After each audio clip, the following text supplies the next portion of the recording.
How would you describe like the state of diversity in technology right now? Exciting, hopeful.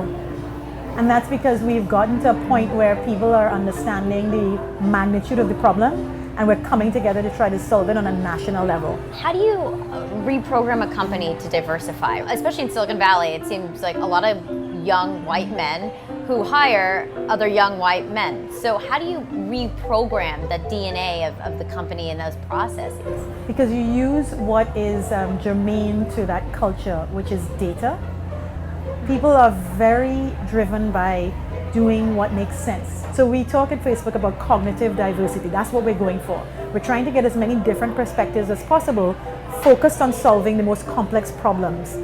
And if we have more diversity, the data shows we will solve these problems better. So that's something that resonates with engineers, no matter what their color, creed, race, gender, right? When you look at, problems like unconscious bias, no matter how much people want to change something, there's still unconscious bias. There's still, this other factor. So can you give me specifics about what you're doing to challenge the folks at Facebook to really try to think different? Again, you're making it clear. You're showing them the facts. When you say to them, in this study, we found that when black names were on the same resume as white names, the resumes with white names were attributed 8 years more experience and were given 50% more callbacks. That data resonates and they go, what? That happens? And they realize that bias is real. And then you say, here's what you can do about it. I want you to never use the term culture fit again when you're reviewing a candidate.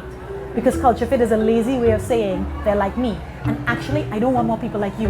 I want more different people. We need more different people because that's how we will represent the world better and make better decisions. And you'll find that surprisingly, people are very willing to sign on. And I want to talk about the recent incident that happened at Facebook. You had on the walls where people can draw anything, Black Lives Matter. And then you had someone cross it out and say all lives matter. I know Mark Zuckerberg spoke on this and he gave his take. I just want your take because these issues are so near and dear to you. They're what you deal with every single day. So what is your take on it? I think maybe because I deal with it every single day, you're not as surprised, right? When you live in it, you hear people's different views constantly and you see people do things that quite frankly are just silly, like not smart moves, right?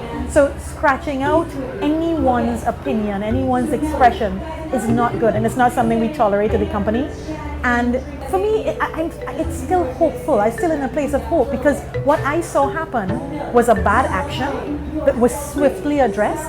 And I saw an entire community rally around supporting our principles of every voice having legitimacy and every voice having the right to be heard and no one's views being able to supplant anyone else's. It has actually given us a great opportunity for people to learn more than they would have learned had it not happened.